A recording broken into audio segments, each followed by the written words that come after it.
This is Growthaholics.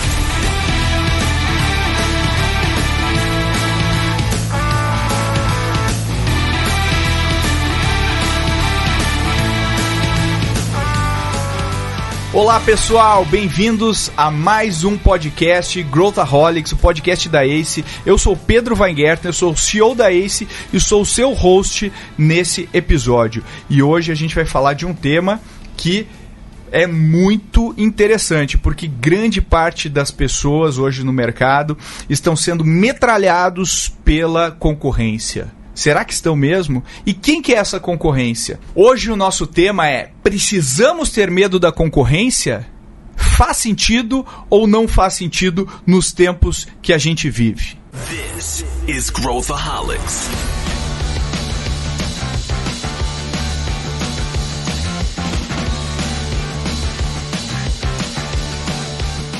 Estou aqui com os meus amigos Luiz Gustavo Lima, vulgo LG. Olá, Pedro Weingärtner, é um prazer enorme estar aqui novamente. E meu amigo Eric Hauschild. Pedro LG, legal estar aqui com vocês de novo. Legal, e hoje o tema é muito interessante, porque a maneira que a gente foi educado quando a gente fez faculdade, nós os mais antigos aqui dessa mesa, 2/3 dela, fomos educados lendo Porter e aprendendo que eu preciso me comparar sempre com a concorrência e que a gente deve ficar de olho na concorrência. Hoje o mercado brasileiro é basicamente obcecado pelo concorrente, não é obcecado pelo cliente, que a gente já falou isso em podcasts anteriores. Existe uma obsessão pela concorrência. Aquele relatório da Nielsen ou da Kantar que chega na minha mesa e mostra que eu perdi meio ponto de market share, causa frisson nos corredores corporativos. As startups que entram no mercado ficam preocupadas: será que o meu concorrente está fazendo isso ou aquilo? Será que o meu concorrente tem mais dinheiro que eu? E aí a gente hoje vai debater sobre isso. Será que eu preciso ter medo ou não da concorrência? Esse é o nosso tema de hoje. E a gente vai fazer uma conversa de alto nível aqui. Antes eu queria só para vocês se apresentarem aqui, pulei essa parte, perdi o protocolo. LG, conta o que você faz na ACE, por favor. Você perdeu o protocolo. Perdi o protocolo, mas a gente recupera. Aqui é assim, a gente recupera. A gente tá tão acostumado a ir conversando, né, Eric? E o Pedro perdeu o protocolo. Bom, eu sou o LG, Luiz Gustavo Lima. Eu hoje, junto com a Rê, um time muito engajado, tocamos o marketing da ACE e fazemos com que as pessoas conheçam, se relacionem e principalmente se desenvolvam a partir dos nossos conteúdos e iniciativas. Muito bom. Eu sou o Eric Hauschild, executivo do mercado corporativo, com passagem pela maior parte do tempo na área de saúde, 20 anos aproximadamente. E hoje em dia, consultor aqui dentro da ACE nos assuntos que tangem a saúde também. Legal. Bom, então esse é um prato cheio pra gente falar. Vamos começar. Eu vi que o LG abriu aqui, vocês não conseguem ver, mas eu vou descrever para vocês. O Eric tem um caderno com páginas e páginas de anotações sobre o tema. O LG tem um notebook aqui aberto com um PowerPoint que ele montou só para essa conversa, e no celular tem a matriz do Porter aqui aberta. Conta pra gente por que tem essa matriz aqui, LG. Aí, Renato, o Pedro acabou de contar tudo que tá acontecendo aqui agora pro ouvinte. O pessoal não vê. O ouvinte imaginou a nossa cena, Eric. O seu caderninho cheio de anotações aqui do meu lado. Bom, você quer que eu fale por que eu tô com isso aqui, Pedro? É isso? Sim. Bom, primeiro que no meu celular tem a matriz de Porter, que são as 5 forças, porque para quem trabalha no mundo corporativo ou já fez análise de concorrência, sabe que a gente foi educado para analisar o mercado a partir dessas 5 forças. Então, a gente meio que vai questionar esse modelo aqui, né? A gente provavelmente vai discordar desse modelo como vigente atualmente, porque a gente tem uma nova forma de enxergar. O nosso mindset é um mindset mais moderno para análise de concorrência, e a gente vai discutir aqui sobre isso. Então, você quer que eu fale sobre ele já? Fala, vai lá. Bom, primeiro é o seguinte, eu fiz um post recentemente no LinkedIn que repercutiu muito, e aí conversando com a Rê, com o Pedro e com o Eric, é uma coisa que pra gente é o nosso dia a dia, e que como a gente está imerso, né, Eric, a gente trabalha com inovação nas grandes empresas e tudo mais, acaba sendo quase que óbvio. Só que quando a gente expande a discussão pro mundo tradicional, se é que podemos dizer assim, isso choca um pouco. Então, por exemplo, o meu post nada mais foi do que uma comparação de grandes empresas com concorrentes não óbvios. E aí a surpresa foi que as pessoas começaram a compartilhar enlouquecidamente, falando, olha, esqueçam a matriz de Porter, tem que analisar com essa nova perspectiva e tal. Então tem vários fatores relacionados à nova perspectiva. Basicamente o que a matriz de Porter fala é o seguinte, você faz uma relação direta de concorrência. Por exemplo, um concorrente, quando a gente fala de time de futebol, se você torce para o São Paulo, seu concorrente direto é o Corinthians, é o Palmeiras, é o Santos, etc. Quando a gente está numa empresa como a Volkswagen, um concorrente direto é a General Motors, é a Audi, enfim, por assim dizer. Então, as 5 forças, ela começa com essa perspectiva do concorrente direto. Aí tem um outro olhar que ele coloca, que é os entrantes potenciais. São possíveis e prováveis concorrentes que devido à sua barreira de entrada pequena, média ou alta, ele pode ser um potencial entrante. Um outro poder dessa matriz é o poder de barganha do comprador, onde o comprador se coloca numa posição onde ele tem de fato diferenciais que colocam você às vezes ele te enquadra numa situação que você tem que fazer aquilo que ele pede porque ele tem mais força do que você. Um outro elemento que aparece na matriz é a ameaça de produtos substitutos, e talvez esse é o ponto que as pessoas mais utilizaram lá nos comentários, fazendo uma relação com essa nossa análise um pouco mais moderna. E por fim, o poder de barganha do fornecedor tem uma relação direta com cliente, comprador e fornecedor, e aqui sendo uma força o poder de barganha que esse fornecedor tem. Então essas são as 5 forças de Porter. É basicamente um olhar bastante tradicional, né, Eric? O que eu acho interessante, e evidente que eu me lembro muito dos ensinamentos lá do Five Forces Model do Porter, né, mas eu me lembro também que num segundo momento, anos depois disso, a gente também aprendeu a não olhar a concorrência se você quiser ser o líder. Porque se você quiser ser o líder, você não pode estar ancorado no resto da indústria, você tem que estar na frente. Então, se você olha para trás ou para os lados, você não consegue ganhar essa vantagem competitiva. Então, a gente vai falar sobre outras coisas hoje, mas isso seria, na minha concepção, alguma coisa intermediária, certo? Então, naquela época já se olhava, não, mas eu não posso mais ficar preso exclusivamente à minha concorrência, senão, de alguma forma, eu estou me restringindo. Isso aí. Certo? E o que nós vamos falar hoje é realmente como é que eu faço para me soltar da indústria da concorrência, né? E é legal porque essa matriz, até reforçando o que você disse, ela apareceu para o mundo em 1979, no artigo que o Michael Porter fez para Harvard, que chamava As 5 Forças Competitivas que Moldam a Estratégia. Então, isso aqui meio que norteou a década de 80, né? E anos 90 também, até aparecer essas intermediárias, que é um olhar um pouco diferente já. Eu acho interessante que a gente olha tudo isso, e cabe aqui a gente falar um pouquinho do porquê que isso mudou. Eu acho que a primeira coisa, antes de falar sobre a mudança especificamente, por que isso mudou? Por que isso era verdade e não é mais? Por que a gente olha para as forças e fala, peraí, mas o que está acontecendo é algo um pouco diferente, né? E a minha hipótese, daí eu queria conversar com vocês para ver se vocês concordam, ou se é um dos itens, né? É que os ciclos de inovação estão se encurtando.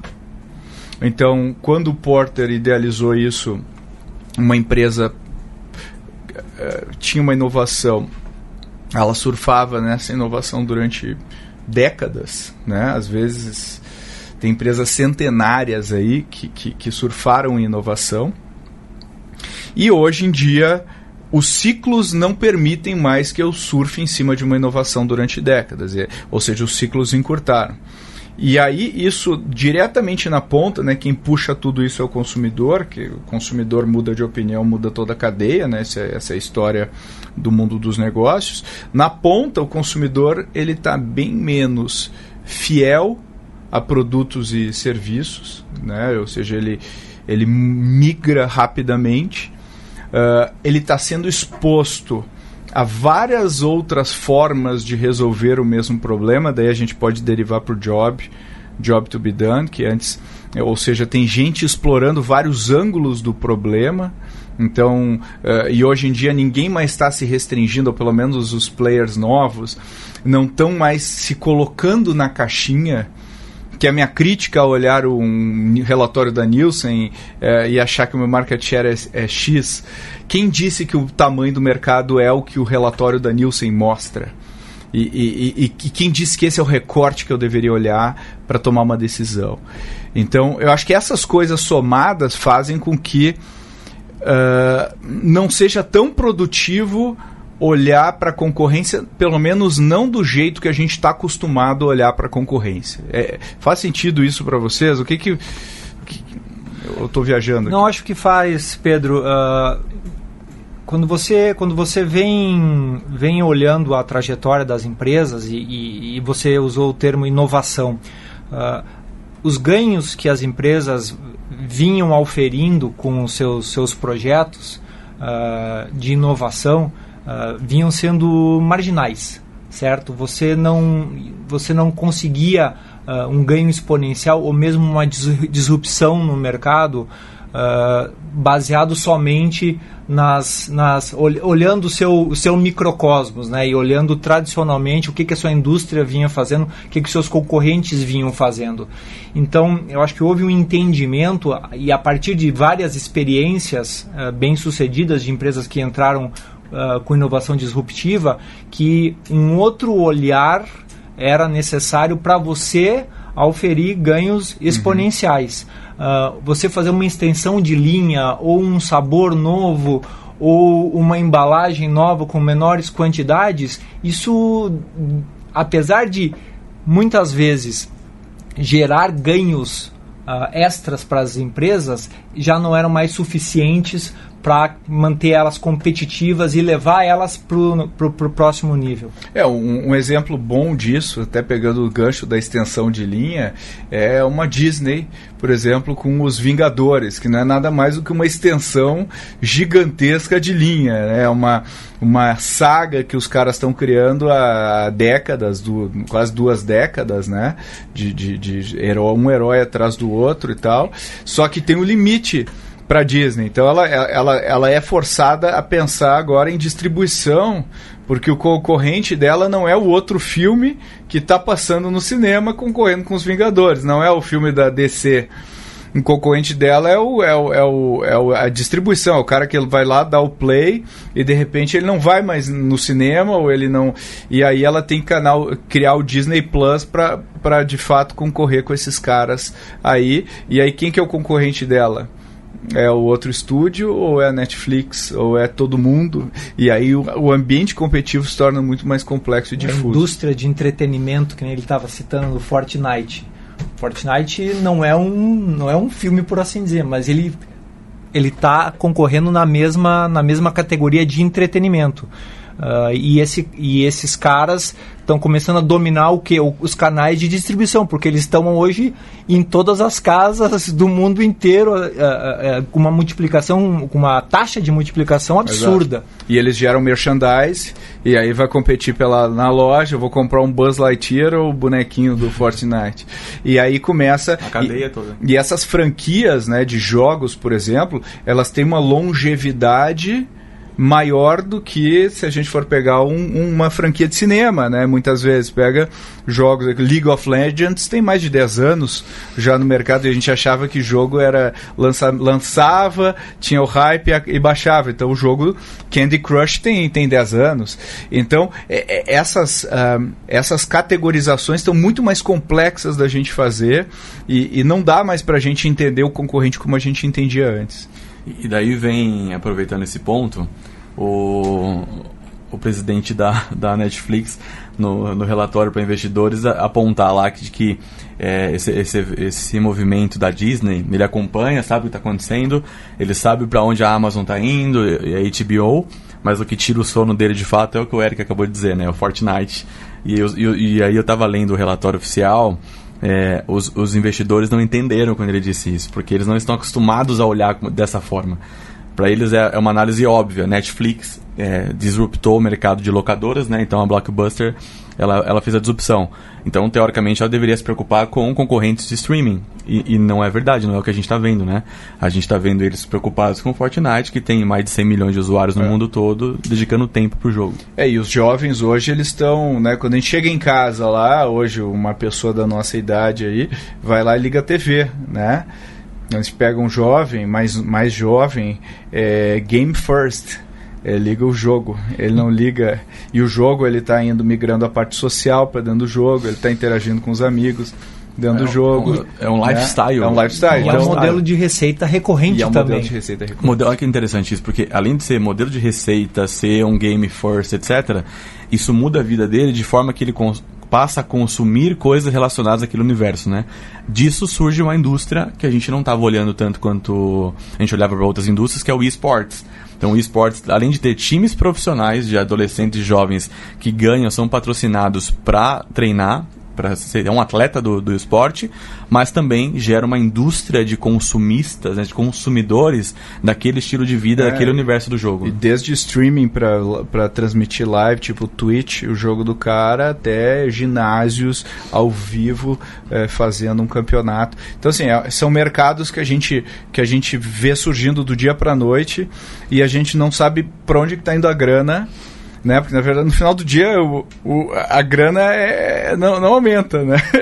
Ou seja, o dinheiro que a pessoa tem para gastar com entretenimento não aumenta. Ou se aumentar, não é nada muito relevante. Portanto, a gente briga pelo mesmo bolso e se o cara vai no campeonato de esportes, assina o jogo e tal, ele não gasta com cinema, etc. Então, quem que é concorrente de quem? Mas é legal. Em relação eu tava pensando aqui agora, eu falei, cara, toda vez que eu venho pra esse podcast, eu saio daqui muito melhor que quando eu cheguei, porque a gente começa a discutir e aprende coisas um com o outro. Mas uma coisa que me ocorreu agora é o seguinte: a gente tá com uma discussão aqui sobre a análise de concorrência. Quando você fala do que a gente acabou de dizer de Disney, de Fortnite, de Netflix, são todos negócios que estão com uma abordagem, uma proposta muito nova, muito moderna, né? Óbvio que a Disney, se a gente ampliar, ela vem de um modelo tradicional para um modelo mais moderno.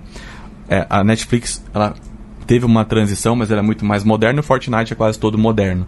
O taxista, de quando eu estava vindo para cá, me falou que o filho dele não topa jogar com ele nenhum jogo do PlayStation ou de qualquer outro jogo. Ele só quer jogar League of Legends, Fortnite, etc. Então já é uma transição também do mindset do jogador. A expectativa dos gráficos, do que o jogo oferece, já é diferente para quem tá, né? E a associação que eu estou fazendo aqui é a seguinte: quando você pergunta por que será que essa análise mudou, para mim sempre eu gosto de trazer um olhar de que o contexto de mundo é outro. Uhum. A gente viveu muito, especialmente a indústria. O Eric, depois, se ele quiser aprofundar mais, mas ele liderou unidade de negócio, ele liderou de grande empresa, né? Então ele lidou com isso no dia a dia. Mas para mim o Jack Welch sempre foi uma referência. Uhum. A General Electric sempre foi uma referência. Eu li o Jack definitivo quando eu estava na faculdade. Então, e ele foi o precursor de promove os melhores, demite os piores, faz a galera do meião lá se engajar e tal. E a General Electric, para mim, foi sempre um exemplo de como analisar a concorrência, se portar no mercado. Ela foi desde óleo e gás até indústria pesada e tal. Hoje, a General Electric não tem mais a relevância que ela teve nos anos 80 e os anos 90. Na minha opinião, ela não soube ter esse olhar que a gente está discutindo aqui. É verdade, é verdade. Não, sem dúvida. Quando você vê um conglomerado gigante como ficou a GE e hoje em dia você vê outras brigas, né, no mercado, por exemplo, uma IBM, uma Microsoft tentando catch up com toda a inovação e todas as possibilidades que players menores têm mais flexibilidade e estão chegando nisso. Então, quando você olha que tipo de concorrência você tem que olhar, e nós aqui estávamos olhando, precisamos ter medo da concorrência. Eu diria que da concorrência a gente precisa ter medo, só que hoje em dia nós temos que ter muito mais medo aquela concorrência que ela não é tradicional, que a gente não está enxergando, porque ela está ancorada no que o Pedro falou, no job to be done, no progresso do cliente, naquilo que o cliente, o que as pessoas aspiram ou anseiam. E não importa o produto, certo? Não importa a necessidade, importa muito mais o struggle, né? A dor daquele cliente. É isso que você quer endereçar. Acho que eu pulei um pouco o gancho aqui, mas é legal o que tu falou, Eric. Vamos recuperar o conceito Job to be done, só para quem não se lembra. Você pega o ensejo aí, já que você está com a mão na massa. Na verdade, o Job to be done, um esboço dele nasceu lá em 2005 no livro do Ulrich, né? Lá no What Customers Want. Ele nem tinha cunhado esse termo ainda, certo? E aí isso veio amadurecendo, entrou em discussões inclusive com o próprio Christensen, né? E o Christensen achou que o Job to be done, então, era uma coisa que fazia sentido ele mesmo incorporar na metodologia dele. E então surgiu a teoria, né? Então, essa teoria ela tem os seus princípios, que são 9 princípios, que evidente não é o caso de eu discorrer, foi uma dessas coisas que eu anotei hoje, que vocês estavam falando antes, né? Mas tem, assim, as pessoas, elas não compram produtos, certo? Elas contratam produtos para resolver, para fazer coisas. Então, essa que é a mudança, né? E eu gosto de usar o termo hierarquia de importância.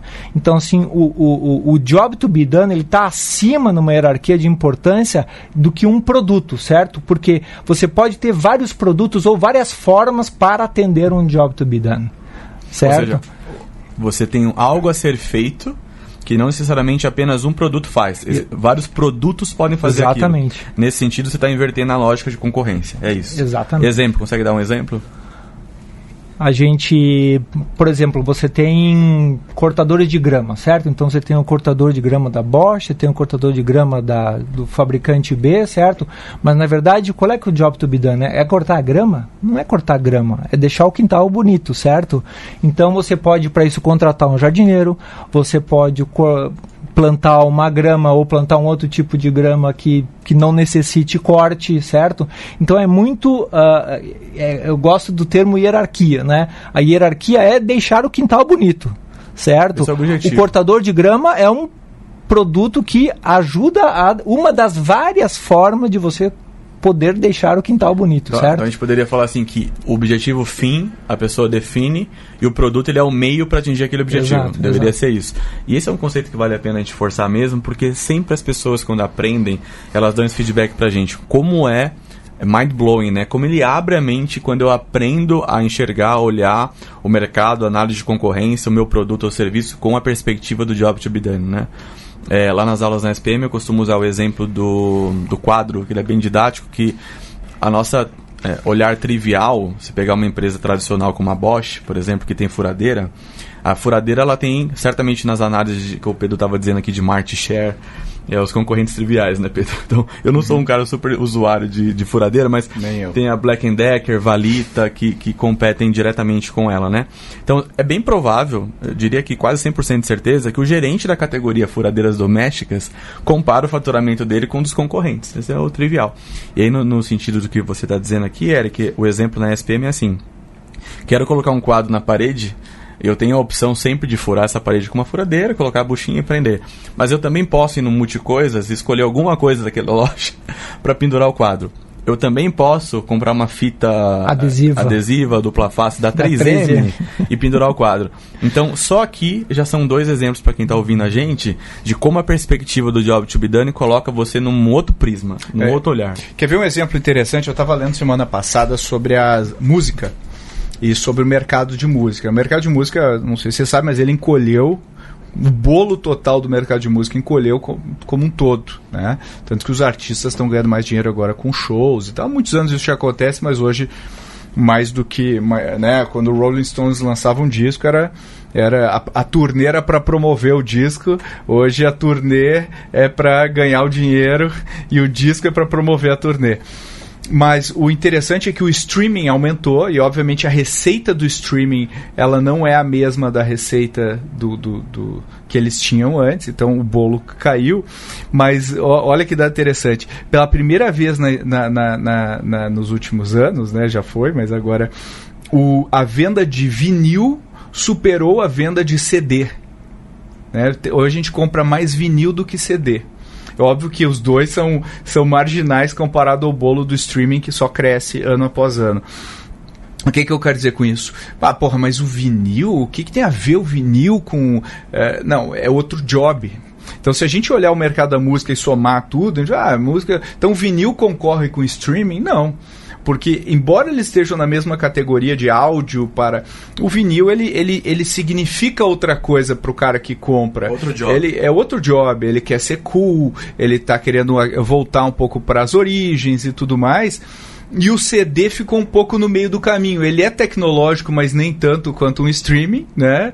E ele não tem essa nostalgia e a experiência tátil do vinil. Então, olha que interessante como o job vai alterando com o tempo. E eu vejo muita gente hoje, né, o pessoal mais hipster aí comprando vinil e botando em casa e curtindo o som do vinil. Porque é outro job, não é o job. Se eu quiser o som rápido com qualidade, eu boto no Spotify. Né? Perfeito. Legal. Então acho que dá pra também abordar aqui, Pedro, ver se faz sentido a gente, pra quem tá ouvindo a gente não tá super acostumado, a gente quando analisa o job to be done, a gente consegue colocar em 3 perspectivas, né, Eric? O job funcional, o pessoal, o social e o resultado esperado. Então, esse exemplo do vinil, claramente a gente consegue encaixar aqui. Então, por exemplo, para quem está ouvindo a gente, o job funcional de um vinil, ele pode ser simplesmente ele tocar naquele, como que chama aquelas antigas, clássicas. Uns tocas bem bonitos, assim. Essa é a funcionalidade, né? Ele funcionar. O pessoal pode ser ele sentir que ele está... uma certa nostalgia, né? A gente tem hoje, por exemplo, a Netflix tem várias iniciativas que ela faz de marketing hoje que evocam a nossa nostalgia para as coisas. O Stranger Things é nostalgia pura. Perfeito, ótima lembrança. E o social, que é como eu sou visto. Então, sei lá, eu quero receber os meus amigos em casa e eu quero receber um elogio, eu quero que eles vejam que eu tenho esse vinil. Você quer estar inserido, você quer aquela autoafiliação com aquele grupo de pessoas, exato, aquele pertencimento. Eu quero aquele pertencimento, mas no final das contas, o resultado esperado eu quero ouvir a música lá do Rolling Stones de 1960, sei lá. É isso aí.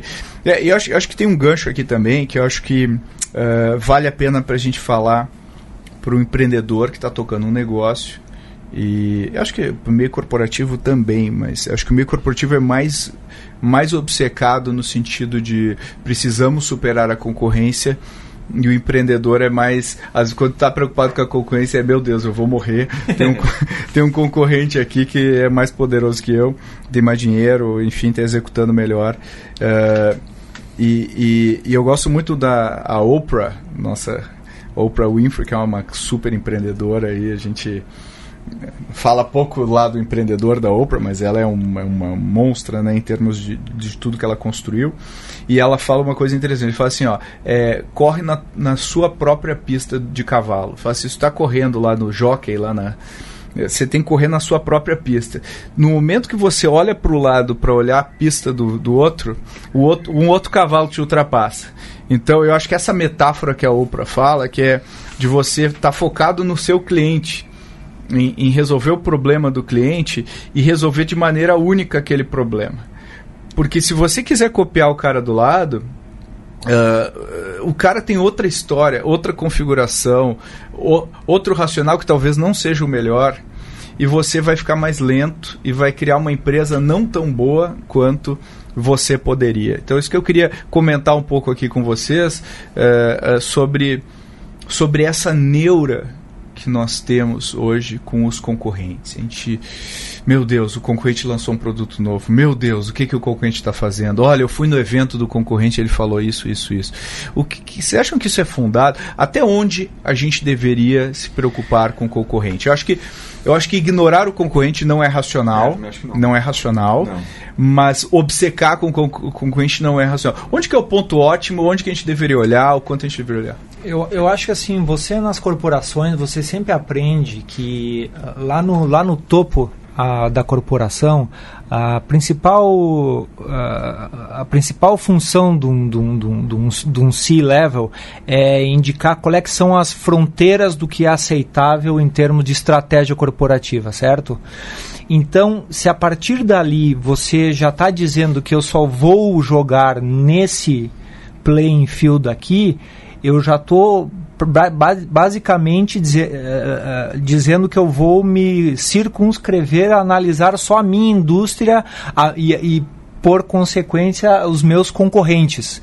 Então, a forma como a própria formatação corporativa ao longo dos anos ela veio se formando, eu acho que ela poda muito dessa... limita por design, né? Por design, lá no CEO, esse cara, a função dele é dizer o que é inbounds e o que é outbounds. Então, o outbounds, ele é justamente do que nós estamos falando aqui. O outbounds é o consideration set, né? O que o cliente, a pessoa vai levar em consideração para resolver aquele job to be done, e não se limitar apenas aos produtos que estão disponíveis, certo? Então, que essa cultura já digamos assim, acho que já limita bastante a forma como as grandes corporações, principalmente, elas atuam. Eu gosto muito dessa linha de raciocínio, e até o Pedro usou uma palavra que eu gosto muito de usar, que é a obsessão, porque eu aprendi essa palavra lá no Vale, das vezes que eu fui pro Vale, falando com o pessoal da Apple, especialmente empreendedores lá, ficou claro assim para mim, quando a gente pensa em Silicon Valley Mindset, no pensamento do empreendedor do Vale do Silício, o item número 1 é o Customer Obsession. Ele é obcecado em entender e resolver os problemas daquele cliente, que é o que você está dizendo, né? Eu acho que essa perspectiva do design, do pré-design, ela é uma herança da Revolução Industrial, que basicamente as empresas se forjaram, né, com princípios de Kotler, de Peter Drucker, etc. E aí, quando a gente traz esse olhar mais contemporâneo, mais moderno, eu acho que a gente está vivendo uma transição de Product-Centric para Customer-Centric. E se a gente analisa, que a gente estava citando aquela hora, General Electric, as maiores empresas do mundo hoje são empresas de tecnologia, mas não necessariamente por conta da tecnologia, e sim porque o benefício que aquela tecnologia gera como fim. Então, na perspectiva de job to be done com foco em cliente, que a gente está dizendo aqui, na minha opinião, tem uma relação de acompanho, não subestimo minha concorrência, acho que não tem que deixar de lado, não é isso que a gente está falando, não é essa a minha opinião, por exemplo, ou nesse caso, mas é assim, mantenho sob controle, sobre vistas, porém a minha obsessão tem que estar no cliente. Então eu troco um product-centric de criar o melhor produto, lançar produto, ver o que o concorrente fez e ver se a minha linha também tem, para uma linha de entendo quais são os problemas que o meu cliente tem durante a jornada. Antes disso, eu entendo a jornada desse meu cliente, qual que é a minha sensibilidade, qual que é o meu engajamento em relação ao meu cliente. E aí pode parecer loucura, mas você que está ouvindo a gente, de alguma maneira vai despertar para isso. Seja onde você trabalha, seja alguma pessoa próxima, você pergunta para ela, qual foi a última vez que você ou o seu gerente, o seu diretor, foi falar com um cliente de vocês na vida real? Acho que ninguém vai. Pelo menos essa tem sido a minha experiência. Tanto nas aulas na SPM, quanto com alguns clientes nossos, potenciais clientes. As pessoas falam, eu quero, mas eu não sinto que eu tenho essa liberdade. Nossa, mas você vai falar com o nosso cliente? Mas como assim? Não, ou simplesmente, no mundo corporativo, hoje as demandas internas que você tem são tão grandes, tão absurdas, que sobra pouquíssimo tempo na agenda para você sair do escritório. São reuniões internas infindáveis, relatórios infindáveis, quando, na verdade, quem dá todo o subsídio para você saber para que lado você tem que ir, as capacidades que você precisa desenvolver dentro da companhia, você não está falando com essa pessoa. E esses dias eu estava com um time de liderança de uma multinacional aqui, e aí eu coloquei no slide assim, ó, vocês precisam desenvolver a mentalidade de customer centric, aí eu coloquei entre parênteses assim, de verdade. E eles gostaram do de verdade, porque eles falam, se vocês perguntarem pro nosso presidente, pro nossos VPs, eles vão falar, claro que a gente é orientado pro cliente, é óbvio que a gente é. Quem na vida fala, não, aqui na empresa nós não ligamos para o cliente, a gente quer focar realmente no produto, ninguém vai falar isso em sã consciência. A questão está no que as pessoas fazem, não no que as pessoas dizem, né? Então, que você faz? Quando você toma decisões baseadas no cliente, se é que você perde dinheiro às vezes por causa do cliente, eu acho que esse tipo de coisa mais extrema talvez ajude o cara a pensar sobre isso. Eu acho que no mundo que a gente está vivendo hoje, e eu costumo falar isso muito na minha palestra, quando eu palestra, o único seguro que a gente tem é o cliente. No meio da inovação, no meio de tanta coisa acontecendo, a única certeza que a gente tem é que o cliente vai continuar lá, e ele está insatisfeito eternamente, e a gente tem que resolver esse problema dele. Então, enquanto todas as variáveis estão mudando, o canal está mudando, a variável cliente está lá ainda. Então, quando a gente está preocupado com o concorrente, eu estou, na verdade, e eu estou preocupado a ponto de mudar uma estratégia fundamental minha por causa disso, eu acho que eu tenho que pensar muito sobre isso. E talvez, e aí hoje a gente está vivendo numa era pós-benchmark, né? Que benchmark eu vou seguir? Nossa, ótimo exemplo. Eu vou seguir o benchmark do Uber, mas o Uber não dá dinheiro.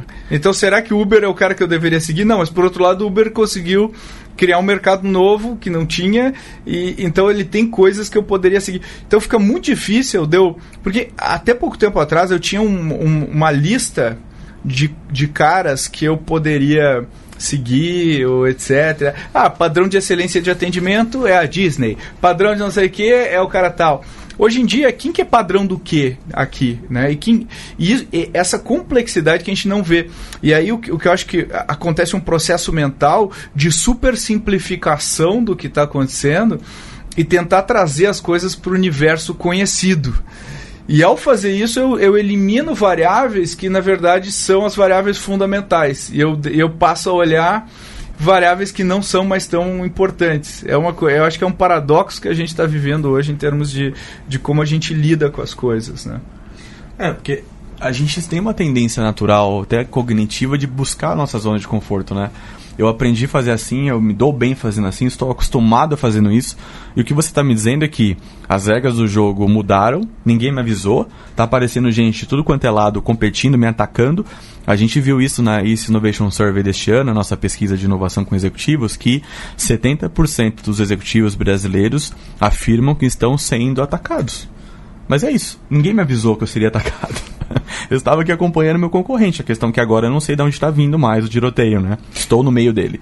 Eu acho que o ponto de você olhar a inovação de uma forma mais pragmática, né? Eu acho que o job to be done, ele empresta uma maior exatidão, precisão, justamente no processo de inovação, certo? No momento que você olha o teu cliente, a pessoa no setting dela, tendo fazer o que ela precisa fazer, e você faz as perguntas certas, você certamente você está ajudando a tornar aquela inovação mais predizível, né? Mais preditiva, né? Exatamente. Então você tira muito. Então a inovação, que parece uma coisa muito subjetiva e muito intangível, no momento que você usa uma ferramenta que nem o Job to be Done, você consegue aterrissar ela, porque você consegue descobrir realmente que necessidades são essas, né? Uhum. E a partir daí você torna a inovação mais preditiva, e mesmo, né, você que gosta de marketing, né, os esforços de marketing também vão ser mais efetivos, né? Mais efetivos e mais inteligentes, né? Exato. Agora você tocou num ponto, só para complementar, assim, que eu achei fantástico isso. Eu lembrei de uma coisa. Tudo que você falou é lindo, mas ele demanda da gente uma execução inteligente também. E você disse uma coisa que é a pesquisa, né? O bate-papo com o seu cliente e tal. E aí, o que sempre acontece, é engraçadíssimo, porque dando aula lá na SPM, tanto na pós quanto no MBA, é batata. Quando passa esse conceito e os alunos constroem uma estratégia de entender o cliente deles, 99,9% das vezes, a abordagem que eles trazem é uma abordagem meio mascarada, do tipo assim, ó, eu sei o que eu tenho que fazer, mas o cérebro dele puxa ele sempre para a zona de conforto, de forma que as perguntas que ele coloca é para induzir aquilo que ele quer ouvir, e não aquilo que é a realidade. É a clássica apresentação corporativa que a gente faz, né, que todo mundo faz, inclusive os empreendedores de startup no mercado. A lógica que eles fazem é essa. Então, quando tu pega o que está acontecendo, a velocidade que as coisas estão acontecendo no mundo das startups hoje, e essa velocidade tem um aspecto metodológico, mas tem um aspecto de mudança de hábito, que eu já mencionei, tem um aspecto financeiro, que elas têm muito dinheiro, né? Pega um Rappi aí que tem $1 bilhão, agora acho que tem menos, se eu usar como parâmetro o número de créditos que o Rappi me dá todo dia via SMS, acho que eles têm bem menos do que $1 bilhão hoje. Mas o fato é, esses caras estão pegando um mercado que não existia, modelo Uber, assim, estão fazendo a gente mudar o nosso hábito de consumo. E aí o que a gente não pensa, às vezes, é uma inovação aqui, que eu sempre falo isso, uma inovação aqui ramifica para várias outras inovações lá, né? Então, a partir do momento que eu crio o iFood, eu, Pedro, posso criar um restaurante sem ter lugar para sentar, porque eu posso só ter a cozinha, porque o meu cliente vem do iFood, do Rappi e tudo mais. Então, quem que é meu concorrente? É o restaurante que está na mesma quadra, ou passa a ser uma região inteira, e aí entra várias outras variáveis que a gente não está considerando quando a gente pensa em concorrente. Então, eu acho que se eu for pensar em todas as variáveis de concorrência que eu tenho, eu vou ficar louco. Eu vou ficar louco. Muita coisa. Então, em vez de pensar nisso, que não é saudável, eu acho que não é saudável, é pensar ao contrário, gastar toda a minha energia olhando o meu job, olhando o cliente que eu quero atender e pensando como que eu posso atender ele muito melhor, né? Uma vez eu lá na Singularity, eu estava falando com o Pascal Finetti, e ele falou uma coisa muito interessante, que em vez de a gente pensar como que eu resolvo esse problema, como que eu melhoro a vida do meu cliente, se eu pensar como que eu elimino completamente esse problema do meu cliente, eu vou ter um outro nível de coisas que eu preciso fazer. E quanto mais eu tiver no nível de eliminar os problemas, mais valiosa vai ser a minha empresa, o meu negócio, consequentemente, baseado nisso. Então, acho que o momento que a gente vive é o momento da gente dar esses saltos e fazer. Acho que o que o Eric falou é muito legal porra, Eric, inova. Porra, o Eric, o que eu preciso fazer? O que eu faço? Sai correndo e inova. Não, Eric, tá aqui o job, a gente precisa fazer melhor do que a gente faz hoje o job para esse cliente. Então o Eric vai olhar para aquilo ali e falar, legal, como é que ele resolve hoje? Legal, quais são as opções que ele tem? Bacana, ok, então eu vou fazer isso aqui, vou testar isso aqui. Isso é muito mais próximo do universo de coisas que tu consegue fazer do que uma coisa intangível, né? Não, é legal, porque o Clement, ele fala isso, né? Num dos artigos dele, ele fala dos 5 erros, né, que devem ser evitados nessa jornada do Job to be Done. E que ele fala justamente isso. Não adianta você observar o como que as pessoas usam o produto. Você tem que observar por que elas usam o produto. Se você responder a pergunta por que, você vai ampliar o seu escopo de uma forma que vai incluir várias outras alternativas. Perfeito. Além daquele produto que a pessoa está usando, certo? Sim, exatamente isso. E eu tenho um caso de uma aluna, que aconteceu essa semana. Os pais dela têm um hotel, e o hotel tem lá, por exemplo, 100 quartos, e eles têm neste momento apenas 9 ocupados. Tá? Não está bem, né? E aí vem uma startup indiana chamada Oyo, que inclusive o Airbnb investiu nela. Que está aqui, chegou agora há pouco. E a proposta é a seguinte: a mãe dela, super acostumada com esse hotel que tem há muitos anos, ela me procurou, professor, me ajuda para tomar uma decisão. Olha o peso da ajuda. A minha mãe está com uma taxa de ocupação baixíssima, e ela está preocupada que ela tem 2 concorrentes na cidade, e os 2 concorrentes estão melhor que ela. Só que a gente recebeu essa Oyo. A proposta da Oyo é: eu entro, invisto X mil reais no hotel, reformo o hotel inteiro, coloco TVs melhores, camas melhores, tudo, e eu vou trazer algo que você não tem, que é cliente. Em troca, eu fico com um percentual do que acontecer aqui. A dúvida da mãe dela era: se eu não faço isso, eles vão fazer com um concorrente meu da cidade. FOMO. Tô com a sensação de que eu vou perder uma oportunidade. Mas mais do que isso, o ponto central é: se tem cliente lá e tem alguém com expertise para te ajudar com inteligência, com customer centric, entendendo os jobs daquele perfil de ou profissional que está viajando, enfim, a trabalho, você tem uma perspectiva de proposta de valor que entende não o que ela vai fazer, mas o porquê que ela está fazendo aquilo. Então, essa abordagem, na minha opinião, enfim, trabalhando com isso todos os dias, tendo o Eric aqui perto que viveu isso na prática, ela é uma mudança de mindset, né, Eric? Você precisa você usou uma expressão boa no início que é: estou aprendendo a aprender de novo, estudando coisas novas, e acho que quando a gente se abre para essa nova perspectiva, a gente consegue, como profissionais, se atualizar e seguir em frente de uma maneira mais inteligente, né? A gente vem construindo ao longo da vida várias conexões neurais que nos levam sempre para o mesmo lugar, certo? Quer dizer, os neurônios, eles sempre... buscam um quentinho. Eles sempre, eles chamam de firing, né? Eles fire do mesmo jeito toda hora.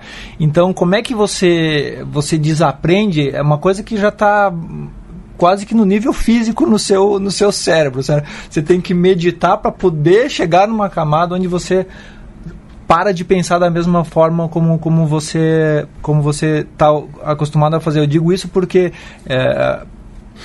pode parecer fácil falar, mas na hora de fazer e de quebrar todas essas barreiras que você vem construindo durante os anos é complicado. E hoje em dia quem está em cargo alto e executivo são pessoas mais... que vieram desse histórico. E é difícil. A gente sempre fala que não é fácil fazer isso aqui. É muito, muito difícil fazer isso. Eu mesmo me pego, todos nós nos pegamos caindo nas mesmas armadilhas. O nosso cérebro, por default, vai seguir esse caminho que é, o que o concorrente está fazendo, monta uma matriz de análise da concorrência. Então, por isso, sabe aquelas matrizes de análise da concorrência que os empreendedores fazem, que a gente brinca, que eles botam várias features assim, eles botam num eixo várias features, no outro todos os concorrentes, e o dele tem tudo check, check, check, e os concorrentes tá tudo vermelhinho. Que na verdade sempre vai ser desse jeito, né? Melhor atendimento ao cliente, melhor não sei o quê. E essa matriz é baseada no empreendedor, não é baseada no cliente. Eu acho que o que a gente tem que pensar agora é transformar isso aqui numa avaliação centrada no cliente, que o cliente dite os parâmetros dessa planilha e que a gente reinvente os negócios com base no cliente e seja bem menos preocupado com o setor que eu tô ou com o tipo de negócio que eu tô e mais preocupado em como que eu resolvo o meu cliente e quebrar alguns dogmas de negócio que a gente tem, né, que a gente vê vários exemplos desde o Cirque du Soleil, né, que a gente falou da estratégia do Oceano Azul. Aí, né, que ele quebrou um eixo, né, de competição, indo para um outro parâmetro. Ele falou, eu vou entrar aqui porque aqui eu sou o cara e aqui eu não sou. Eu acho que essa movimentação a gente tem que cada vez mais pensar como o nosso dia a dia, né? Isso aí vai virar... Se eu não pensar desse jeito, eu vou perder. E aí é onde é o nosso desafio de todos nós aqui. Sorte dos meninos e meninas aí que estão entrando sem esses preconceitos que nós temos, porque eu tenho constantemente me lembrar disso. Por mais que eu fale e que racionalmente eu entenda, visceralmente eu ainda me preocupo com o meu concorrente, né? Visceralmente a reação está lá. E é uma coisa muito bizarra isso, né?